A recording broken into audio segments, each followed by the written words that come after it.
Hello, everyone. Welcome. It's such a pleasure, 17th of March 2026, to deliver this first webinar on methodology, the Sustainable Proximities Methodology. It's an event that is supported and organized by the partners of the Global Observatory of Sustainable Proximities. I'm going to introduce you and open this webinar, but the bulk of the content will be shared by my colleagues. So I'm happy to share with you the agenda.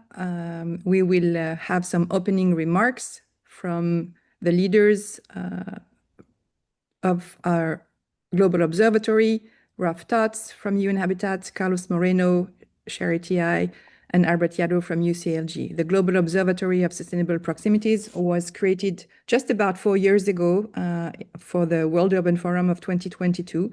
And it's an initiative that we have carried out to share tools and processes to create and animate global communities, sharing best practices and tools.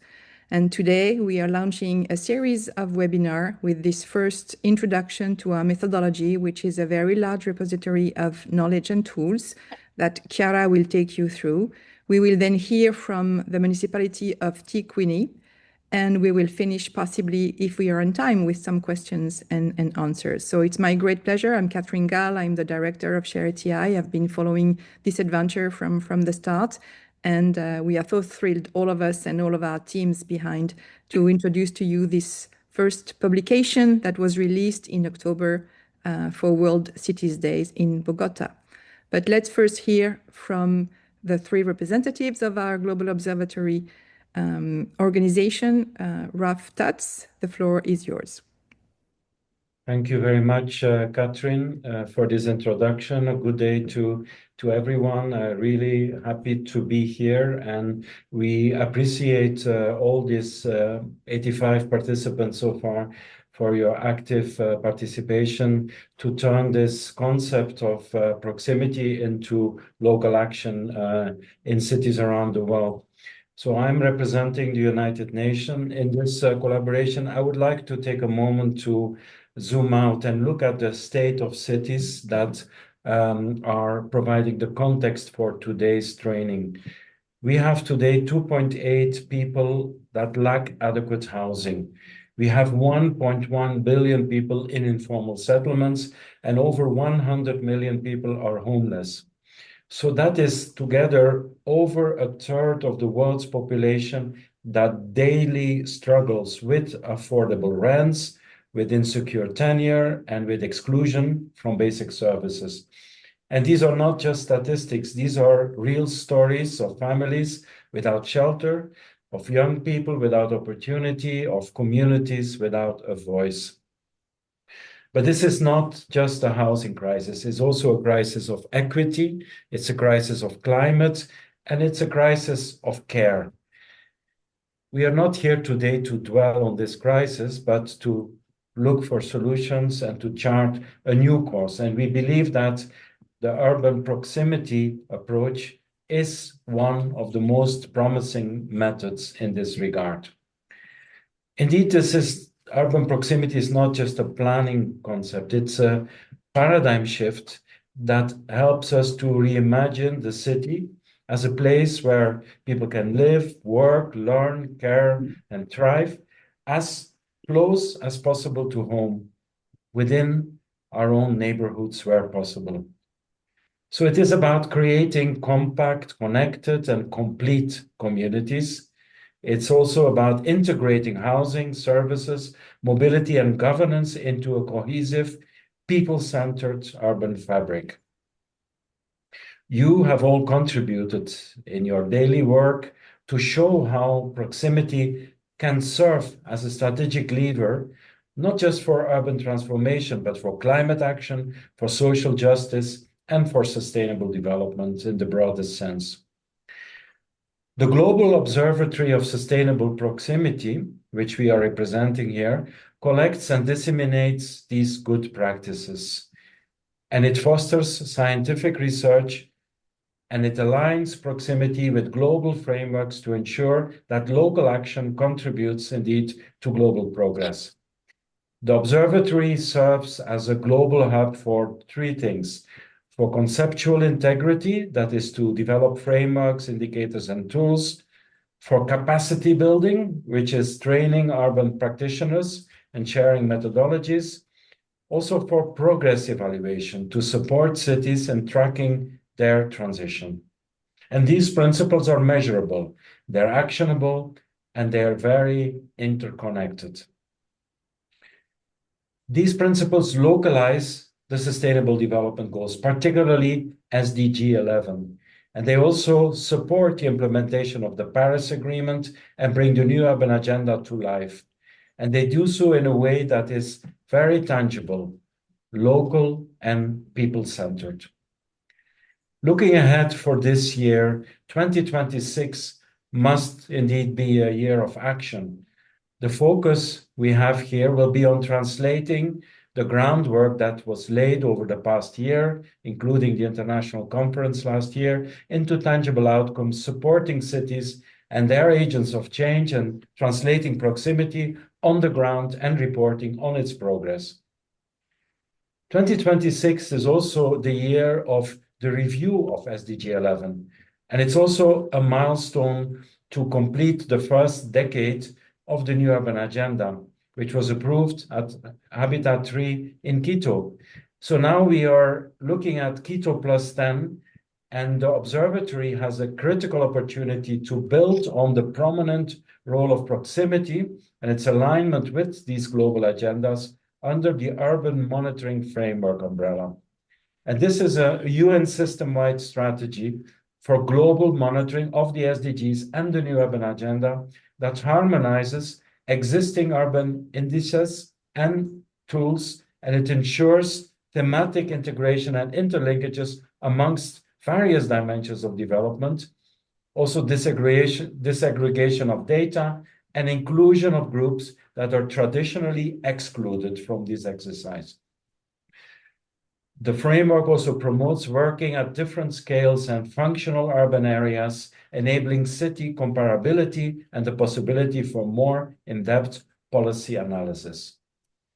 So over the next years, we aim at accelerating progress towards the Sustainable Development Goals, and this will be central, particularly through advancing inclusive and sustainable urbanization with the observatory, should continue a prominent role in tracking SDG 11 and localizing many other SDGs. But first, we look forward to seeing you and continuing this work together at the World Primary Urban Gathering, that is the World Urban Forum, at the end of May in Baku, Azerbaijan. Looking forward to seeing you all there. And with that, I would like to wish you a very fruitful and enjoyable webinar. Thank you. Thank you very much, Raf. I forgot, now that I see the participants' origin, I forgot to mention that you can activate subtitles in your Zoom interface. Yeah, there is a button, and if English is not comfortable enough for you, I'm sure you can have that in your own language. Thank you so much, Raf. We couldn't do this without you in Habitat, and we have leveraged the World Urban Forum to advance and accelerate the work with the Global Observatory. Now over to Professor Carlos Moreno from ShareATI to hear as well about the model of proximity and how we got to this publication and this webinar today. Carlos. Thank you so much, Catherine. Ladies and gentlemen, good morning, good afternoon, or good evening to all of you. Thank you for joining us from different parts of the world, certainly.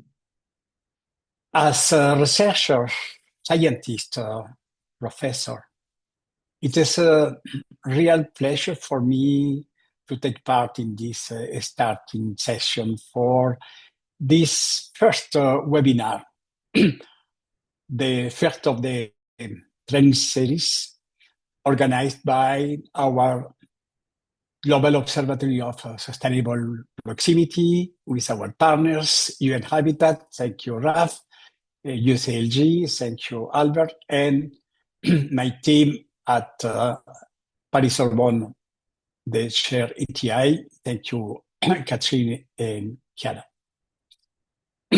I coined this concept of the 15-minute city 10 years ago. And this is an amazing journey after evoking a few months after the COP21 in Paris, this concept for reshaping our cities in face with our common global threat. Climate change, of course, and at the same time, poverty, inequities by the economic challenges and social exclusion. The concept of proximity, in fact, is today a global movement for rethinking our not only cities, but more our urban life, our lifestyles, our territorial life, our work styles through this length of proximity. Proximity is not only a distance. Proximity is the lot of different activities for generating the sense of belonging, the sense of connections, the sense of humanity, the sense of a new sustainable economical development for generating more livable cities, livable territories, livable places with this capability for having better lives in our cities and territories. The idea of proximity has gained today an amazing momentum. And today with this webinar, it is a great opportunity for gathering this worldwide community, for discussing on quality of life, on useful time, how can we have an equitable access to services every day, every time, everywhere, for examining the best conditions for generating a real human well-being. This framework of the sustainable proximities is a transformative idea for integrating these multiple dimensions of our urban or territorial life. Urban high-density territories, territorial mid and low density zones.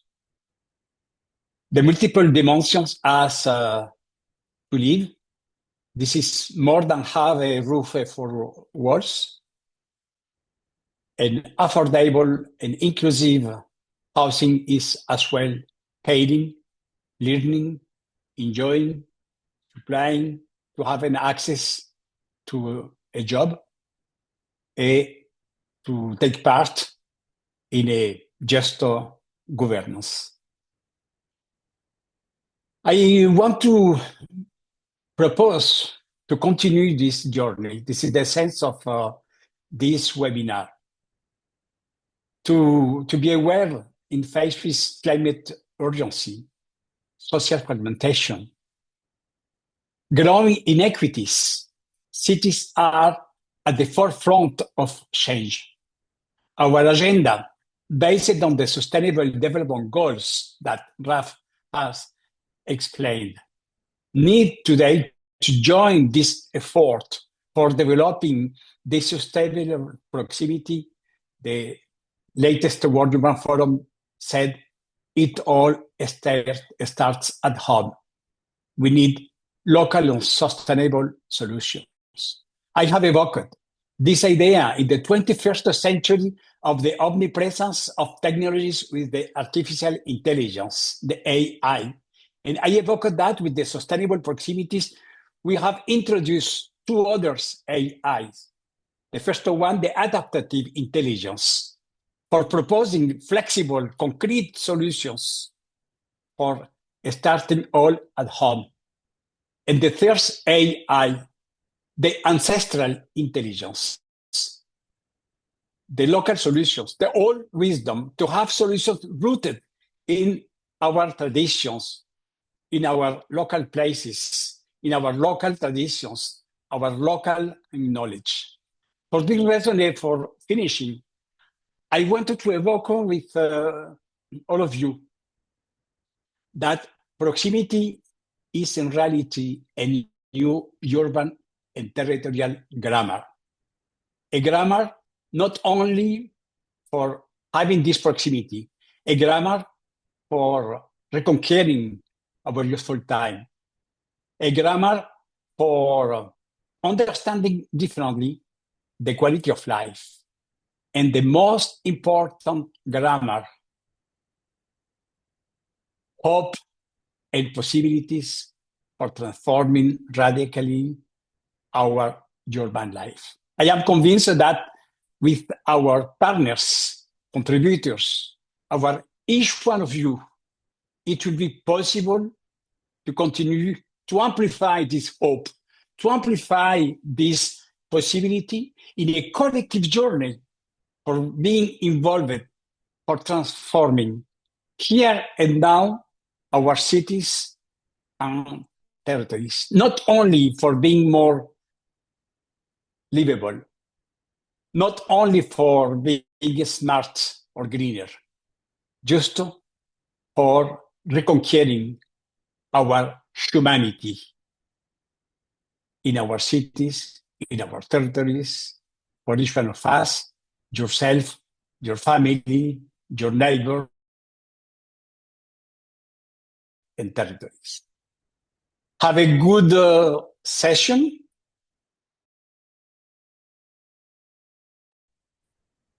Involving you in this movement, and thank you very much for your attention.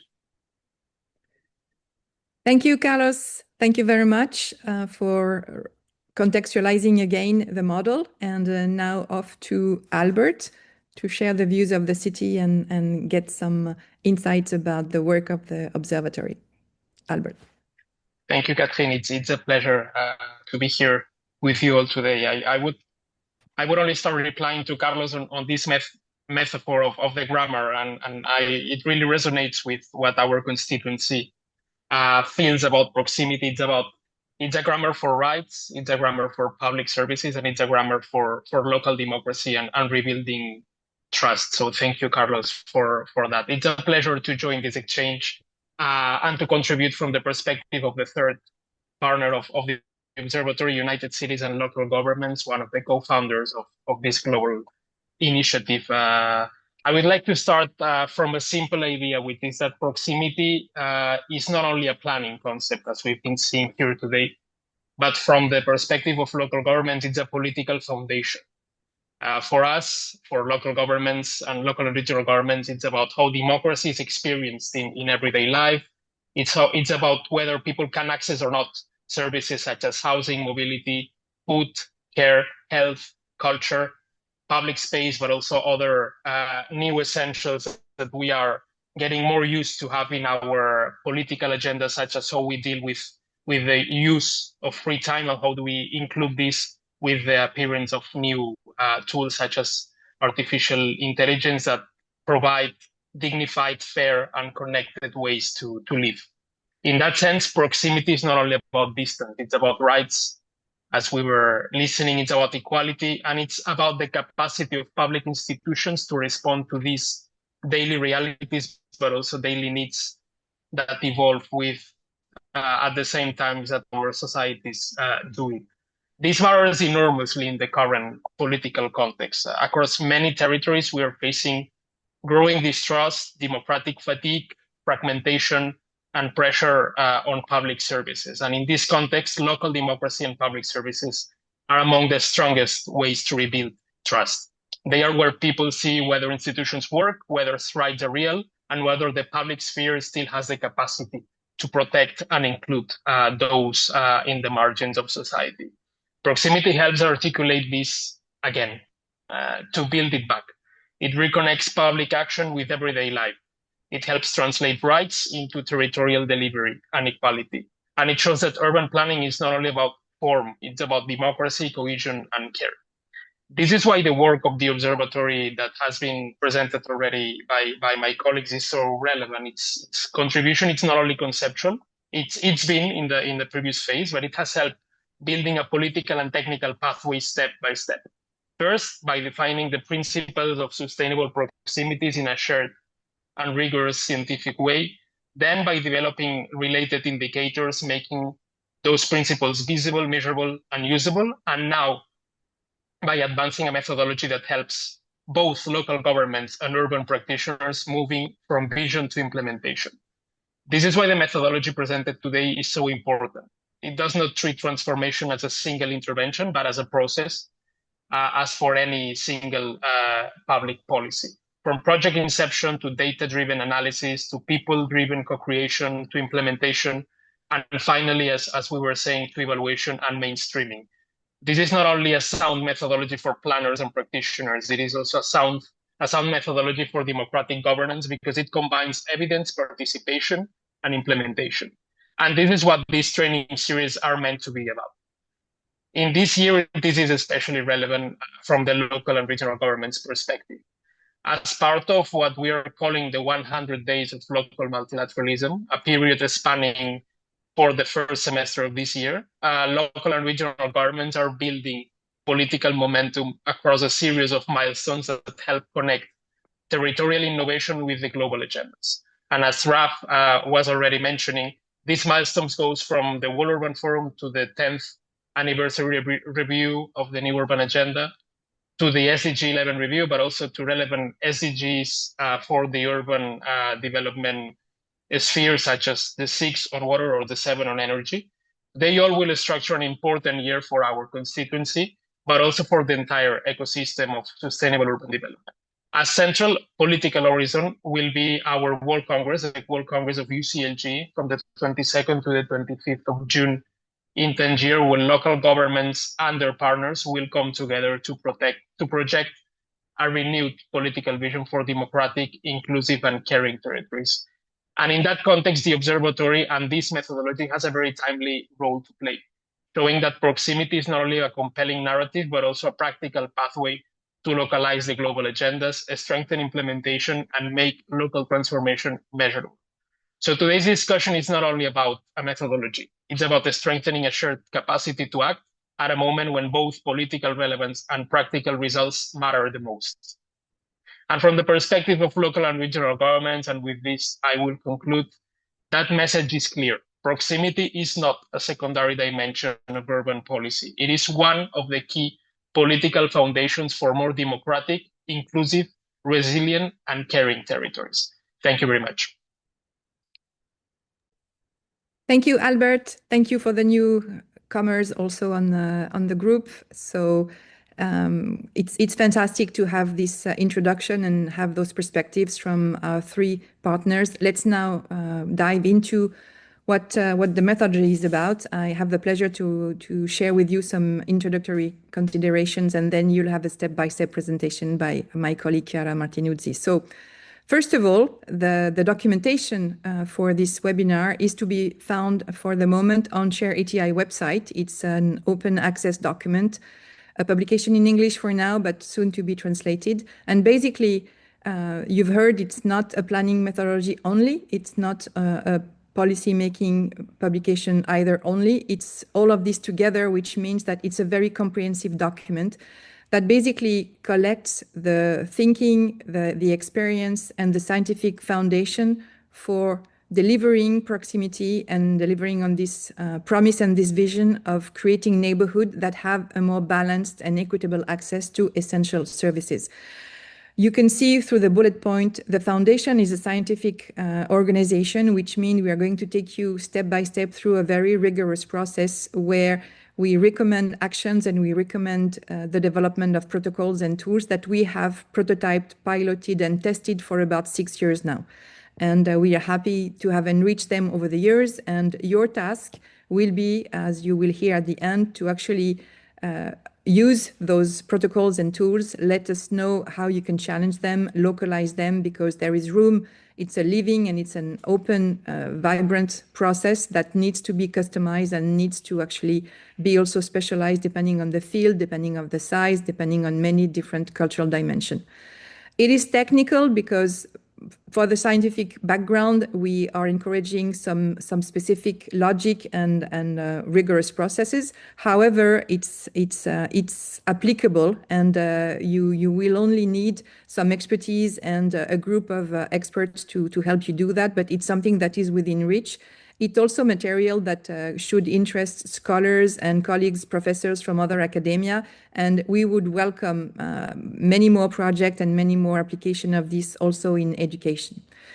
It's centered on people planning methodology, which allows that to integrate, and it's inviting other methodologies to combine and to enhance what we have done. And it's also oriented towards delivering basically urban planning design recommendation, but also new policy examples. So that's really what you will find in this document, which Chiara will walk you the structure. Another important dimension is the fact that, yeah, we can change slides. The important dimension is that the tools that we have collected from UN Habitat, from Charity Eye, and from UCLG basically have been aligned to support and to be based on this ontology. Next time you hear about urban proximities, hopefully this slide will resonate in your mind, and you will remember that when we define proximity, as all of us have started to do already, it's proximity regarding 6 urban functions that are very connected to the level of quality of life that people have or do not have. So basically, the different tools, the different protocols, the different materials all refer to this ontology of 6 functions. We have added a 7th function to reflect the different type of governments and governing principle. But at first, what a city should deliver is access to living services, to caring services, to learning services and equipment, to enjoying, working, and supplying. This is really the red thread of the different tools you will see today. The second dimension that is common and create this common language that we have been able to apply to UCLG, UN Habitat, and Charity Eye Toolbox is the fact that we look at quality of life through the lenses of 3 different dimensions. The well-being of people, physical, mental, and social. We believe that proximity is a key driver for that. The level of sociability, proximity is an enabler for community life, which is why we look at sociability as a very key indicator, given the level of loneliness and isolation that we see emerge and rapidly propagate in urban areas. And the third, of course, is the environmental piece of quality of life, the connection to nature and the impact and externalities to air and health. This is really the foundation and the key reference element that tie all of the tools and protocols together. So when you think proximity, have this in mind, and this is going to allow you to structure your recommendations, spatial and also on a policy side.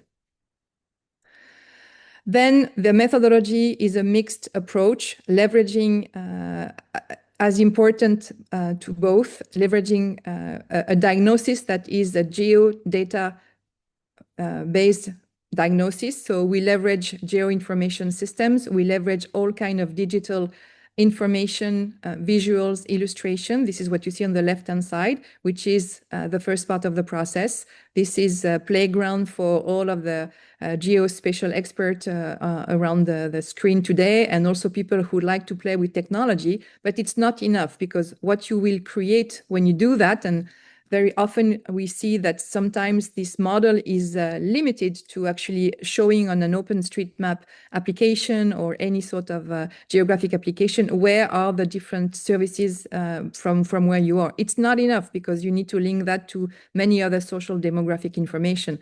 But it's also not enough, because what this gives you is a contextual diagnosis, but it doesn't tell you how people live. It doesn't tell you if services are missing or underrepresented or overrepresented, which is the reason why we've added a second element, which is the methodological pillar that we call qualitative needs analysis, or people-centric surveys that mobilize talking to people, engaging with the different stakeholders via different types of methods. And this is where collectively UN Habitat, UCLG, and ShareTI have really created a portfolio of tools, and Chiara will take you through that. But keep in mind when you want to work on a project, or when you think of how you can apply and deliver on proximity, that you're going to have to activate those two different sets of analysis. Then it's important to also understand that this publication is an alignment framework. It's creating together this integrative portfolio of other methodologies and also other tools. And here you have a sampling of different publications and documents that the three of us creating the observatory have shared, starting with some of our publication at ShareTI in Professor Moreno's book, but also enhancing that towards other tools. And the fact that we share the same ontology makes all of those tools compatible, and they enrich each other depending on the type of project you're involved in, or depending on the type of user you also want to focus on.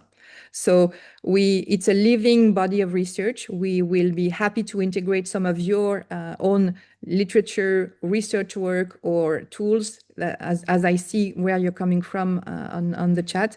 We are very happy that all of this becomes integrated in your toolbox with your language and your specific constraints. Then the last two sort of general guidelines is that usually people also express skepticism or doubt as to how far can you go, on where do you start when you want to work on a project. And we've now piloted different projects, and one thing is sure: it's both a top-down and bottom-up approach. So we have examples, and we'll hear today from one city, but we have examples of small villages and small entities who have started to get organized, do a diagnosis, understand how people live and work, and then create a model and then scale it up to more neighborhood, more streets, more areas. Or we also have other cases where it's within a political organization, a vision, a direction, the intention to create proximity, and then some principles are defined, and this becomes the framework for urban planning and urban policy development. So we know it's both up and down, and we know also that it needs to start in a small area to be scaled up and to learn from best practices and from the mistakes. So we will always have this macro, micro, and local scale, and down to actually the neighborhood and the street. And then finally, this publication and the series of webinars that will come to help you get more knowledgeable and also inspire you to apply this and share back with us your learning, creates really a common language across many stakeholders to really create communities of practices everywhere. This is a picture from one project we are involved with, where you see that working on proximity with the objective of actually making smarter decisions to develop nature-based solutions in different cities requires that you have around every discipline and every organization that usually are very fragmented within a city or within other sort of entities. And so this intention of proximity, planning for proximity, creating proximity-based policies really require alignment. And this is why we talked about grammar, we talked about common language. And this methodology and the tools that we are sharing are hopefully enabling all of those participants and stakeholders to share the vision and work in their level, in their department, to deliver that. So thank you. Based on these initial guidelines, I will now give the floor to Chiara, and Chiara will take you through step-by-step presentation of the different steps of the methodology and share with you examples of how to go to action. Thank you so much, Catherine. I hope everyone can hear me well. Okay, we will now start the very techy part of the presentation. So I hope everyone has drank their coffee. So all the theoretical framework that has been presented by our partners is integrated in the guide. In the first section of the theoretical component, where really explain and highlights the evolution of the concept of proximity. But then the second part of the methodology really guides you through step by step how to integrate proximity in urban projects. It is organized in 5 key phases of the urban planning process: the project inception, data-driven analysis. The slides are not moving on my side. Are they moving on yours, or? Do you see it? Otherwise, it might be my internet. No, slides are static. Huh? Yeah. Yes, we are seeing the one with the team. The multi-stakeholder. Yeah. Do you see now? Yeah. Okay. Yeah. Thank you so much. Okay, as I was saying, this is organized in 5 key phases, and each phase compiles a series of recommended activities, a list of actors that should be involved during the steps, the expected outcome of that activity, and additional resources and tools that you can use. As mentioned already, proximity-based urban planning processes are highly iterative and flexible. So take this as a guideline, not as a dogma. Cities must tailor the process according to the scope and the resources of this whole project. Let me try to change the slide and see what happened. Yes, okay. Okay, so I will describe now the key steps of the first phase, and then also of all the others. The first phase is the project inception, where the city defined the project objective, the boundaries, its alignment with the existing legislative framework. It set up a project team that is highly interdisciplinary and elaborates a solid framework for project management and monitoring. A key step of this phase is really to learn also and integrate and understand what does it mean sustainable proximities. We believe that the success of a project really depends on mobilizing and involving relevant stakeholders and citizens at the early stage of the project. So this would allow project endorsement and sustainability throughout the process, as well as an increased project quality as it responds directly to the needs of the community that are living in that area.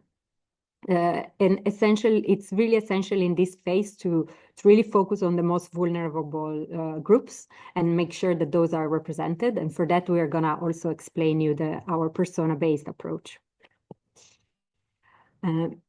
The process, the project team then can take the time to really define a clear logic framework, usually using different models, and we recommend like the theory of change that really allows you to structure project activities, objective and expected impact in a really in a logic and sustainable way, helping you also to define deliverables, timeline, roles and responsibility, and of course the budget allocated to that. A fundamental step during the project inception is to set up a clear monitoring framework that will be used during and throughout the project. And for that, we have used, for that, the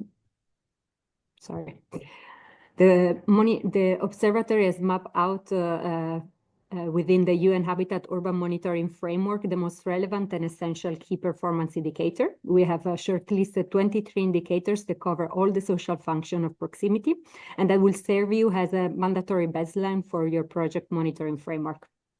Indicators are related to mobility, proximity to essential services, education, food, public spaces, green coverage, etc. The second phase is the data-driven proximity analysis. It guides cities to conduct quantitative and spatial analysis to assess the current urban trends in their project area. It strongly focuses on evaluating the current provision and accessibility of essential services, while adopting also a persona-based approach. The first step is to set up the matrix of function of your context. Cities should gather all data related to services using different sources. Some context OSM could be useful, Google Maps. Some cities have more advanced databases, whatever you think is reasonable for your context.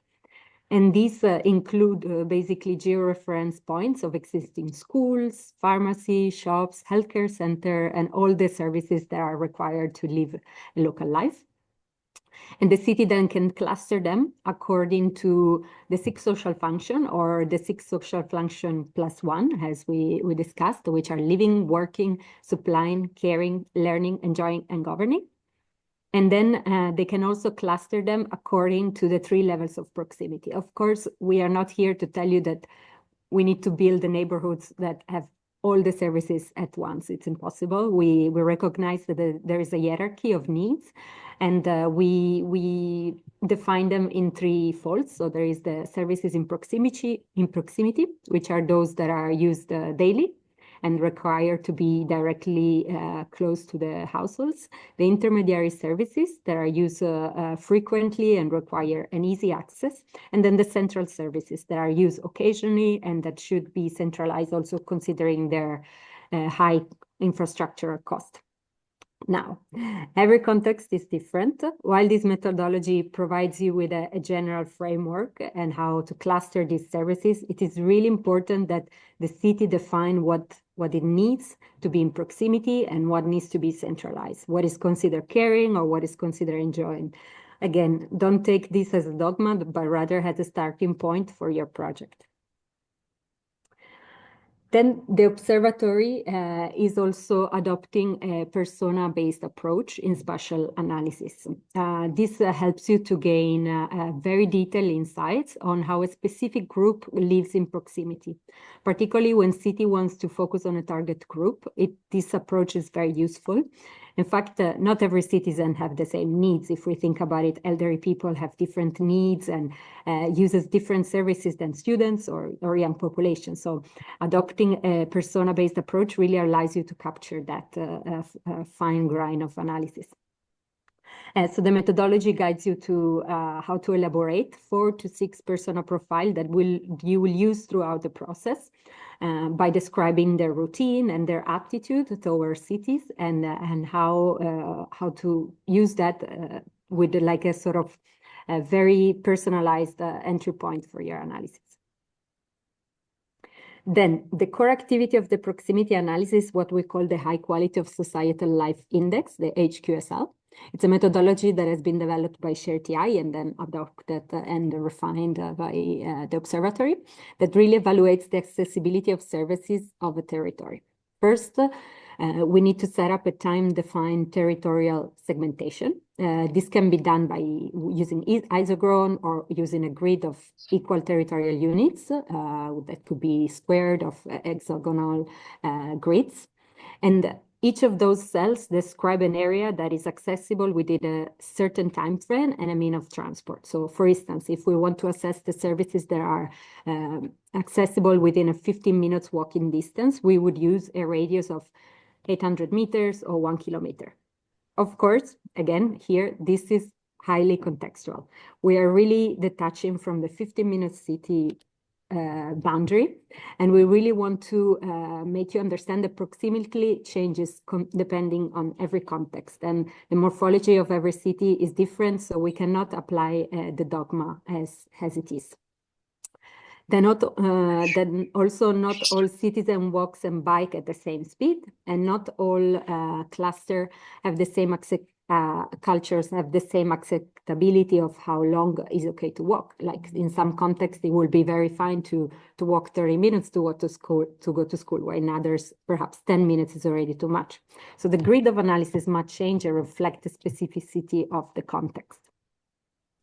Then according to the population density and the services available, each territorial unit receives a score. And also here again, there is no magic formula to define the scoring system. We are not here to tell you that if you have a next density or a next number of schools, that the neighborhood will score high or low. The score needs to be defined by the city, based on the national standards, or based on what the city believes is sufficient and satisfactory for its own territory. But what we think that it's important and that we want to really highlight is that the definition of sufficiency needs to reflect the entire territory, not only the city center. So if the city believes that in a radius of 10 minutes walking, a citizen should be able to access a school, this needs to be equally valid for the city centers and the peripheric area. Once all these aspects have been defined, the team can then develop scorecards that evaluate the proximity in the territory. We usually conduct 3 types of scorecards. There is the social function scorecards that provides you like thematic entry points to the understanding of the territory. The 3 level of proximity scorecards that describes the territory according to the local, intermediate, and central services.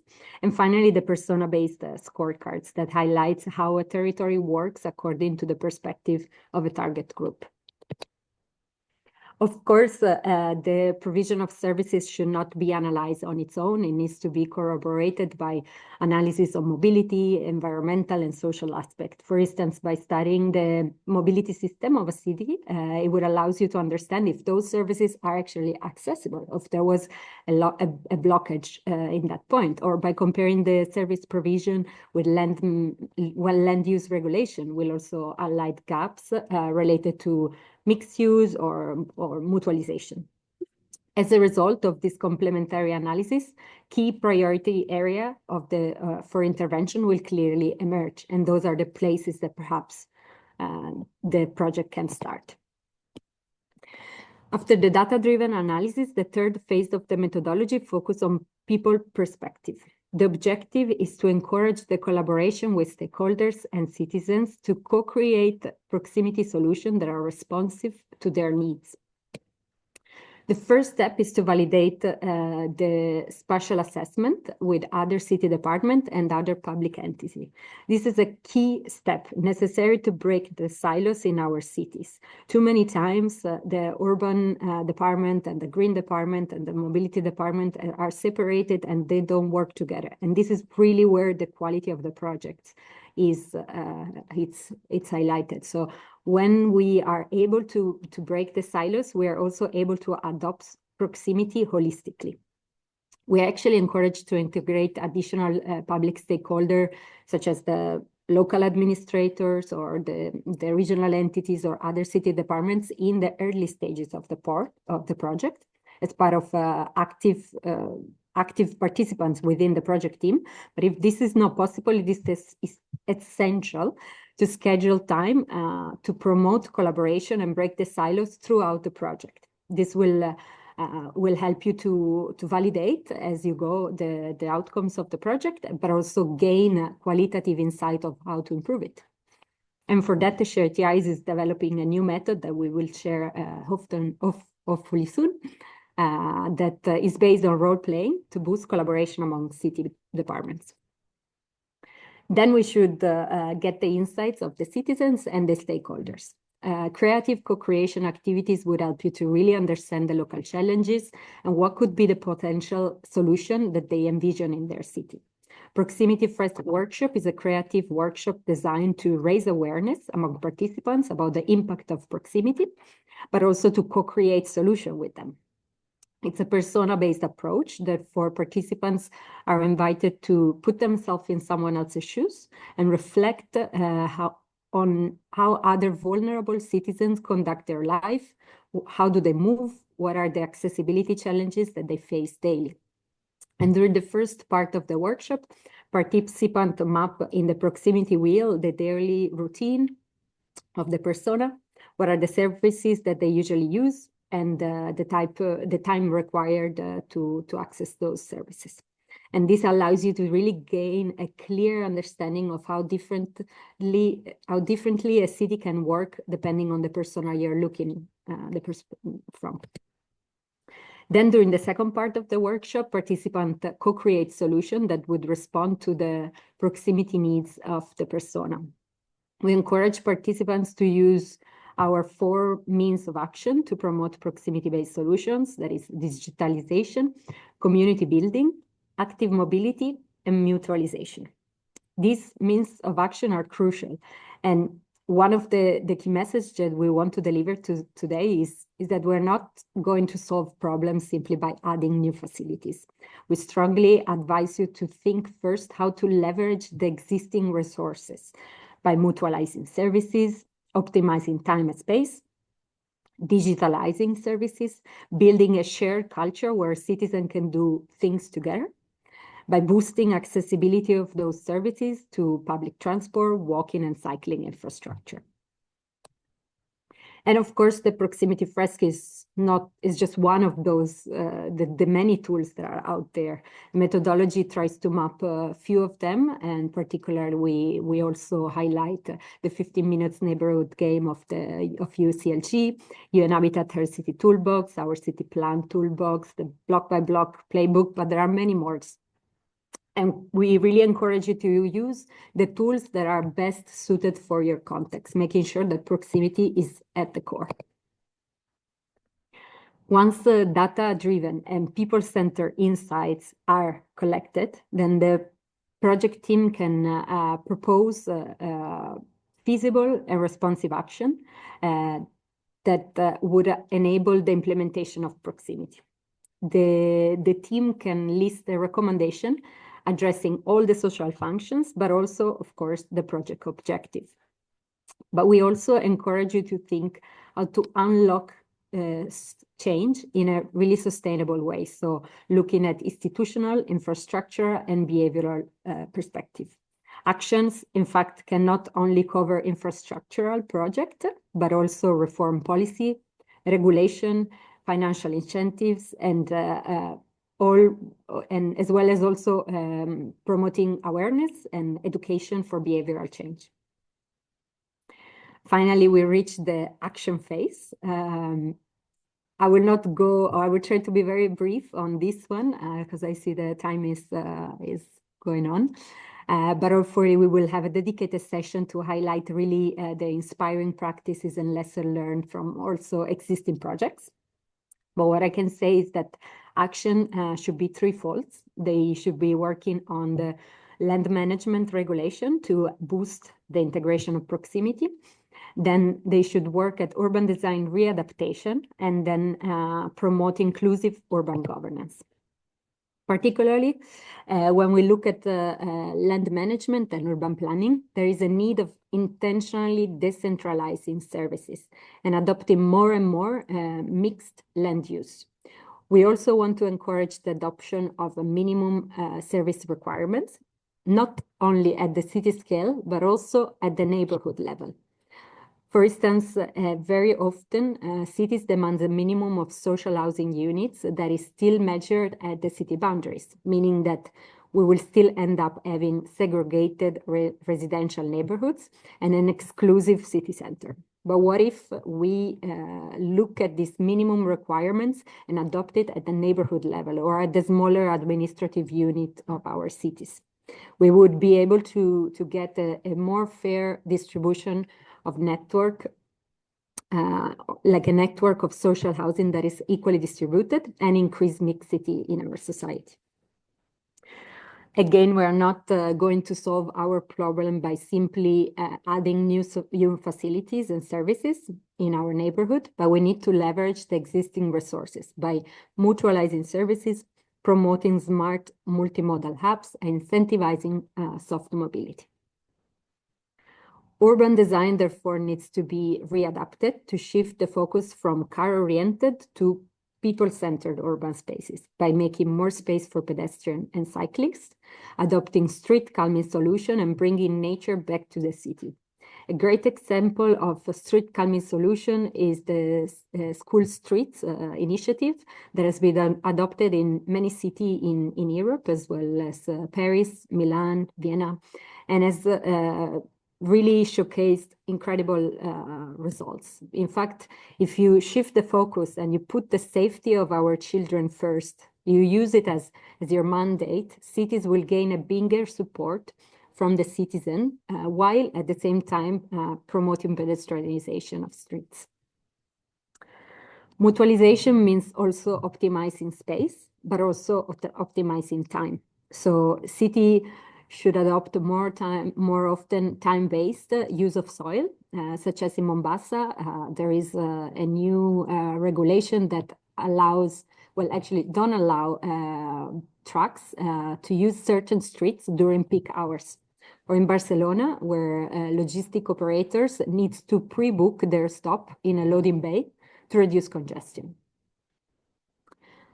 Finally, proximity works best when urban governance is also decentralized. So we should really empower local district administrations, as Paris did with the Pact of Proximity, as well as perhaps setting up a dedicated team in the city that work in decentralization, and formalizing citizen participation through neighborhood council, participatory budgeting, proper consultation processes. I want to conclude with two final points related to the evaluation and scalability of the sustainable proximity. The monitoring framework set up at the beginning of the project is really the backbone of the project evaluation.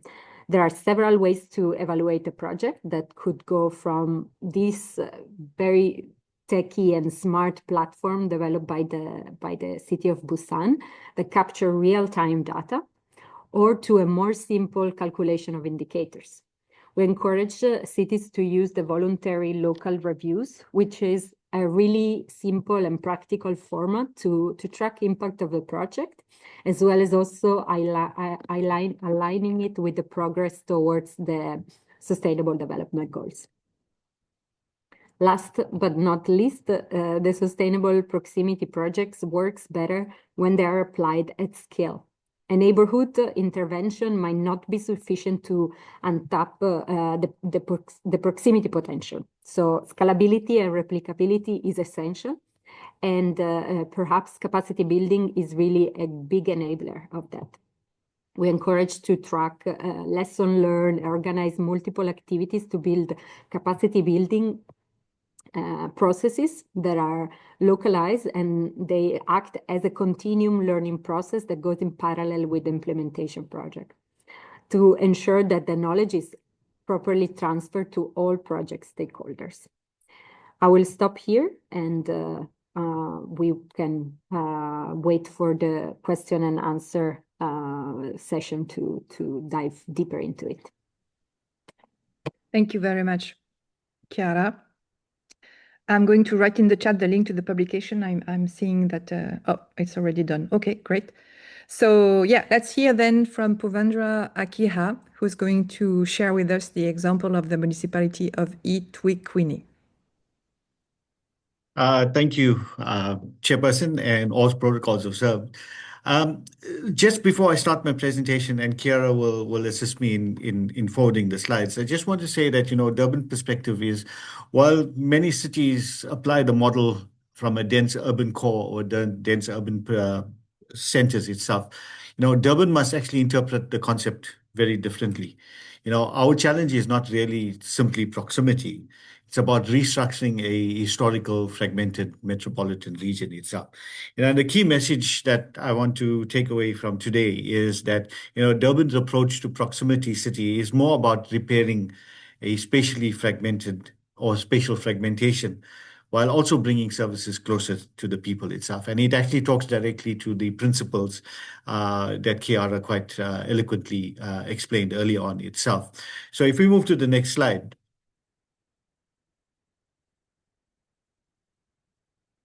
Okay. I think if we need to talk about Durban, we also need to understand what our spatial reality is. 65% of our municipality, eThekwini, is actually rural. It has a large metropolitan footprint. It's over 2,500 square kilometers in size. And, it's a spatial fragmentation that stems from apartheid planning itself. We have very separate townships, economic centers, leading to high travel costs, etc., long commute, as well as the need to reconnect within the urban systems itself. Effectively, within the city itself, you have three very different spatial systems within one municipality. You've got a dense urban core, you've got township periphery, and extensive rural interlands itself. So how do you actually reconnect these urban systems to ensure that proximity actually is enabled and becomes one of these transformational tools within the municipality itself? Could I have the next slide, please? So the core challenge, and Durban's planning really, and the agenda is really focused around spatial restructuring. But what are the methodologies? It's about reconnecting historical separated areas itself. It's about activity corridors. It's about integration, but it's also mixed use with local economic hubs. But how do you promote that is we're looking at higher density along corridors, when corridors and you're supported by local nodes itself. But within those corridors is how do they actually integrate within the inner city and inner city regeneration. So your transit-oriented development, especially around nodes and corridors, actually becomes the element to start stitching a fragmented urban fabric that currently exists itself. So if you look at the next slide,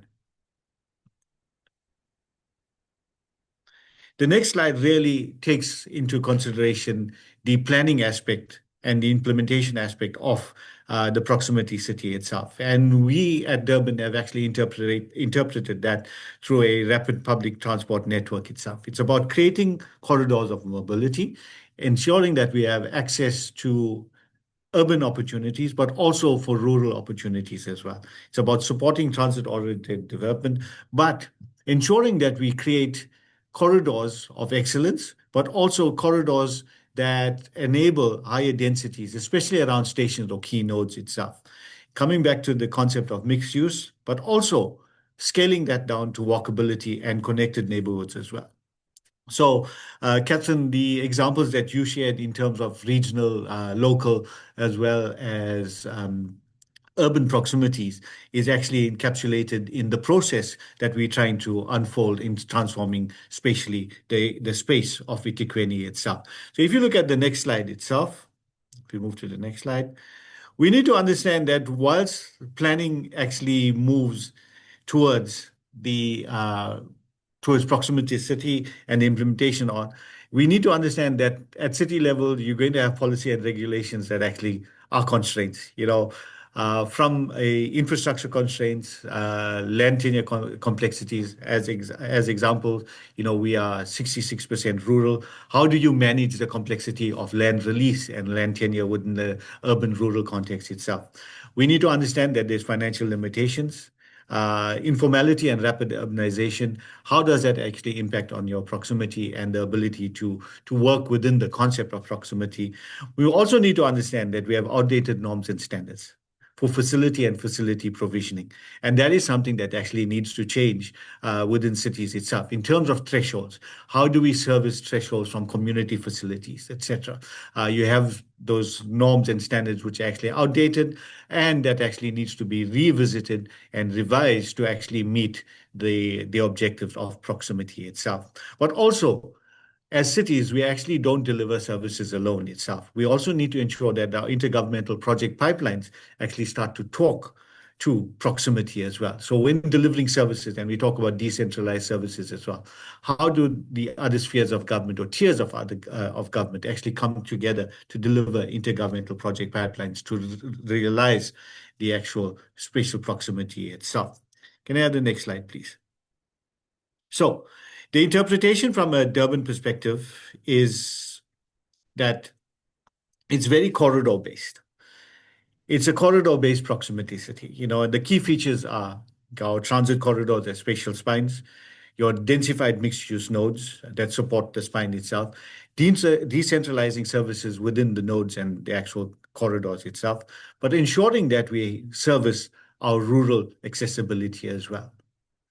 It's about using integrated public transport as the key to ensuring that we achieve proximity itself.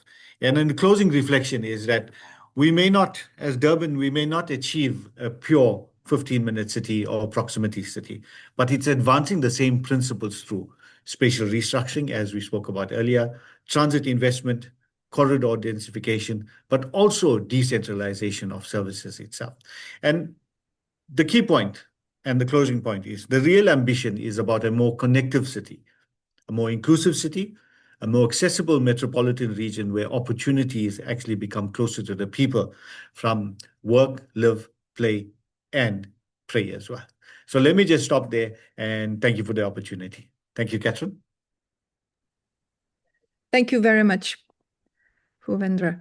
And I didn't say thank you enough to Chiara, but she did a great job summarizing in 20 plus minutes a very thick document and making sure that you get a feel for the different steps, the number of iteration, and also the diversity of the tools, and hopefully you can dive into the publication. But I guess now we are going to open to some questions. We do have some that came through the chat. If you have questions, please share with them in the chat. So we have an interesting question. How do you design persona? What's the process about that?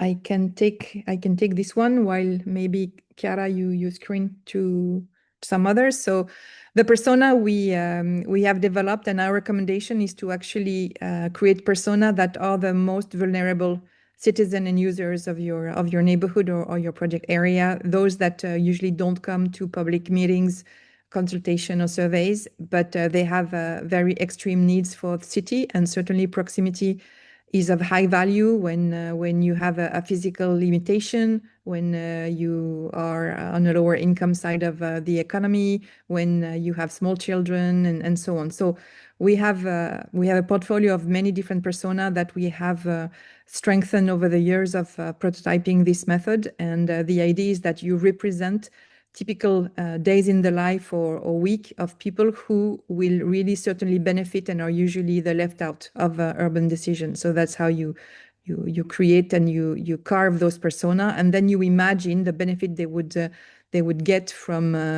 more proximity, more diversity of services, and more choices, because usually they have no choice but go to that one store or that sort of job. Okay, I can take another question that was more related to the engagement of local government. Right. The question was, what if the local government is not interested? Can the methodology be applied within academia and NGOs?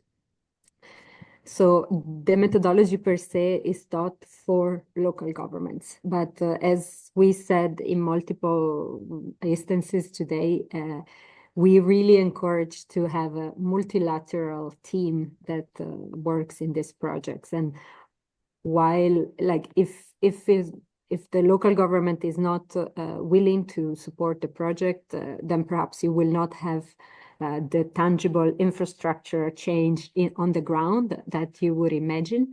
But there's a lot of things that academia and NGOs can do on their own. They can start the participatory processes, they can start data analytical processes, they can revise the legal frameworks and identify gaps and missed opportunities. So there's many things that academia and NGOs can do on their own, but we really encourage you to make sure the local governments, that could be the municipality or could be the district administration or the regional administration, is involved to really see then a tangible impact on the ground. Also, placemaking and tactical urbanisms are activities that can be done in like from academia and NGOs, but really the long-term impact will happen with and through governments. Absolutely, yeah. And actually, if you don't have the support of a local government, that's also maybe because they don't fully understand what's at stake, or they don't see the intention. And you can make the case for that by organizing some workshops, by showing typically how a day goes by in that neighborhood, in that street, mobilizing people who will share that from their experience, proximity is a gap in this area. I think we have some questions related to the translation of the publication and implementing this. So that's really the reason behind this webinar, this first one. We would like to organize other webinars, possibly in different languages, in different parts of the world at a time. That works for everyone. We are so grateful that we span from, I saw the US, so early morning in the US and late evening in Japan. And I think I saw South Korea as well. So great to have such a time span, but the idea is that next step would be to find some ambassadors, and we already have within the organization of the Observatory some different associate researchers in different parts of the world. you don't get it's not enough to get the translation of the publication. What you need to do is tag along on a project with one of us and one of our colleagues from another lab in a university, in a partner university, and then it's going to require more than just language translation. It's going to require cultural translation. We have discovered that you don't organize a workshop in the same way. You know, if you're in South Africa or if you're in continental Europe or North America. So that is really important. Otherwise, the qualitative data that you can collect will not be the one you need. And you also need to navigate through the different data layers and filters to populate the GIS base of the research. So we would be happy to connect with any one of you who would be interested in doing some prototyping, some piloting, and then we'll see how to adapt this methodological body of practice. And through UN Habitat and UCLG, there are contacts everywhere. That's the fantastic asset of this observatory, is that we have people, as we see, from your nationalities, from Africa to Europe, to Asia, to the US. Malaysia, all right. I see Carlos? another. Carlos? Yeah. Yes, I would like to answer the question by Jane Katz about housing affordability in this model. I think that, Jane, thank you for this question. We don't have enough time for discussing deeply on this point. However, I want to evoke that the question of affordable housing is one of the most relevant challenges today for developing the sustainable proximity in cities. We need to be aware that the absence of an affordable housing is one of the reasons for having in a lot of cities this not only a stronger city, but the zonification for generating a lot of housing in the ghettoization process. In particular, a lot of people punished for living more and more far away. And to give the historical center of the modern city for people with higher revenues. I love to say proximity exists in a lot of cities, but this is a question of the social category.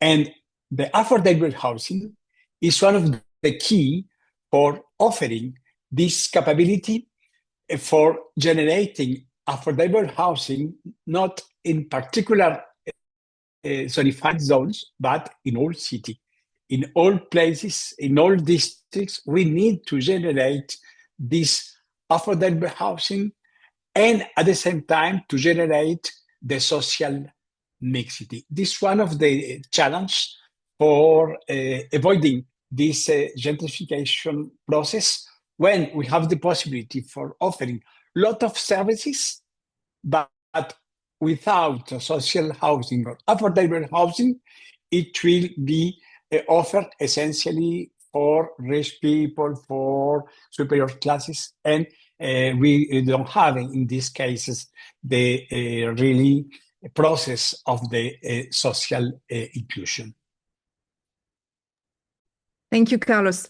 Indeed, to pack everything we have learned over the past 10 years in a 1 hour and a half webinar was tough.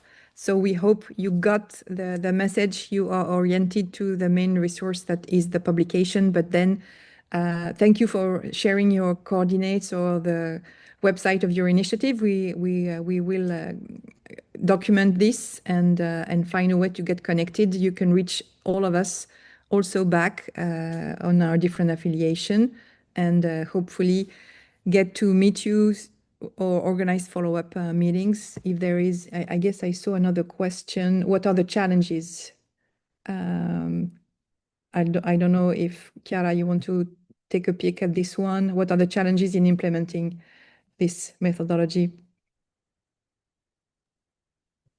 I think particularly if we're not looking at an European context, the main challenge that we have faced is data. And I think I'm not saying anything new.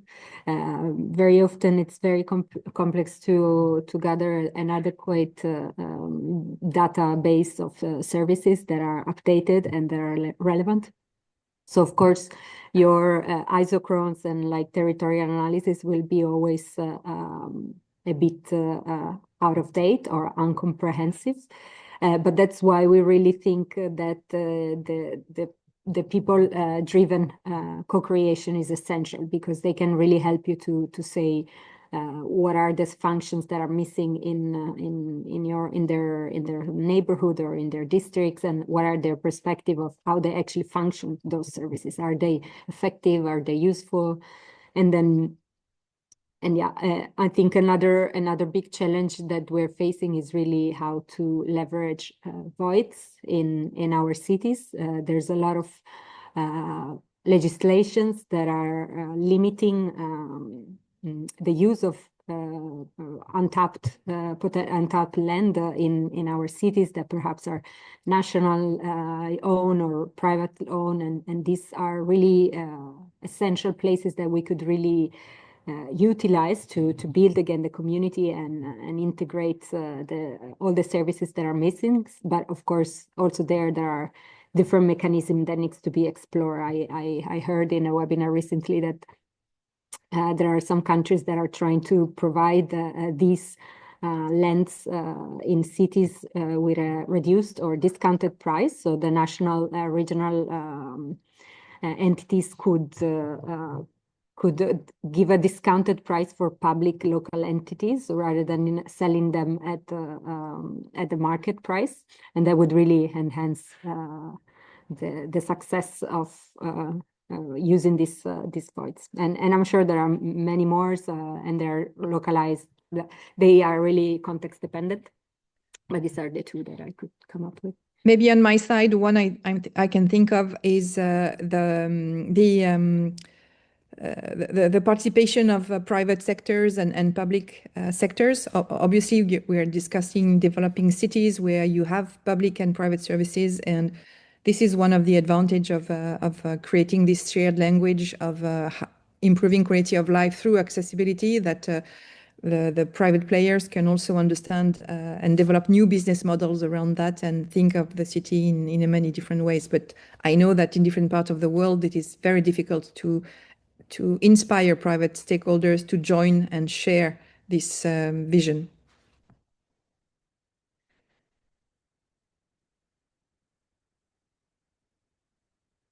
We have a couple of questions. We have a couple of additional minutes. Puvendra, I see another questions related. How do you select persona? I don't know if this was covered by Catherine, but we will share all the material. But the personas that you select are really based on your context. So if really understanding the demographic and the social pattern of your cities. For instance, if you have a coastal city, for sure, you might have maybe some tourism and like temporary residents. So that's already a category of users that will heavily impact the use of your services. So how do we take that in consideration? Then you might have the personas that are highly segregated, that live really far away from the city center, but they commute daily, and you need to understand their perspective. So of course, we encourage you to really prioritize the vulnerable groups that are present in your context. But then also, of course, if there is a big category that is predominant in your demography, you cannot avoid it. So if you have a very relatively old city, let's say, in terms of democracy, of course, a persona will be also that. Thank you, Chiara.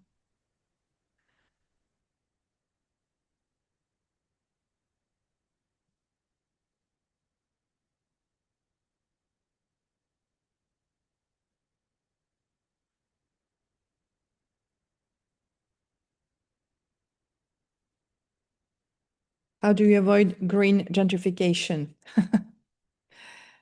Carlos, you want to answer this question? Yes, of course. We have two questions for answering. The first one, the question of gentrification in cities. The point is very clear.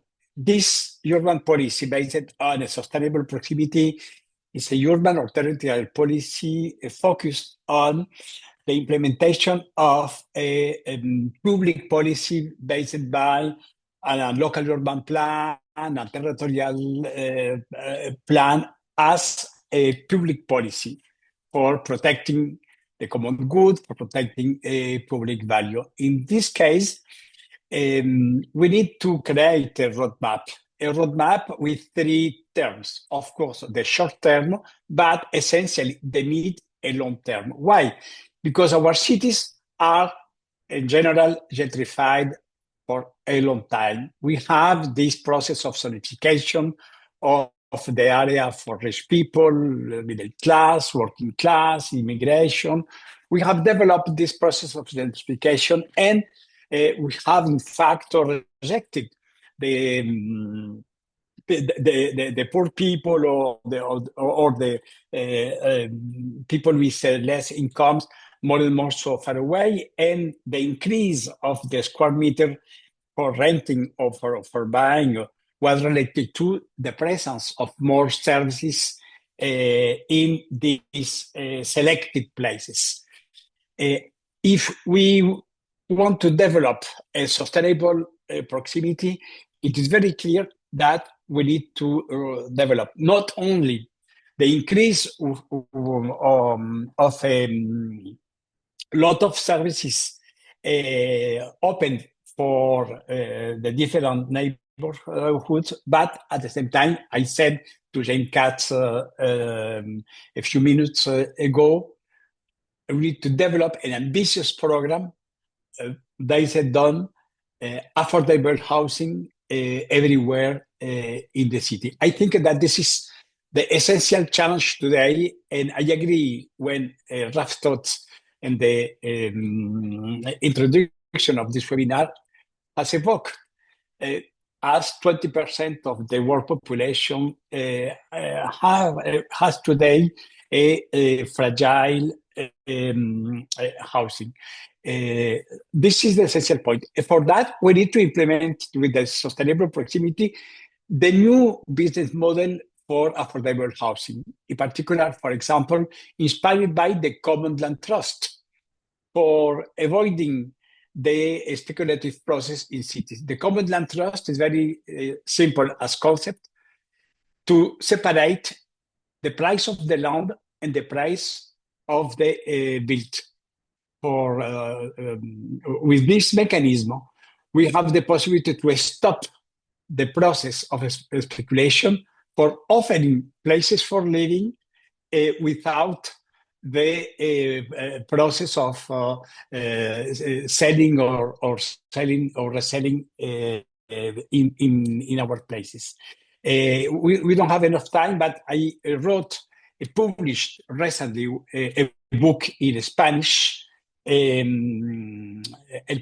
Poder de la Proximidad, only dedicated to this social housing as the powerful leverage for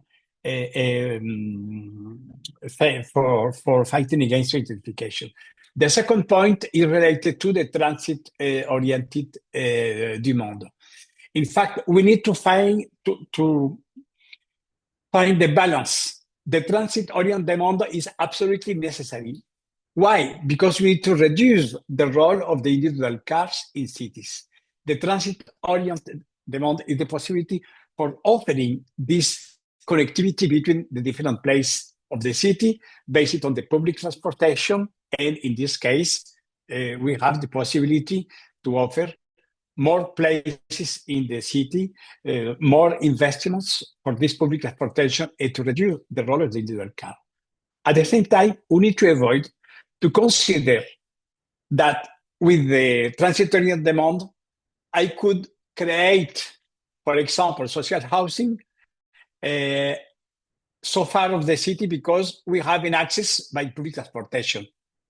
This is absolutely necessary to avoid, because if we have more and more urban processes for exploring more and more, because we have an access by metro, we will, in this case, to continue to develop the fragmentation of the city and the maybe social segregation, spatial segregation, and temporal segregation.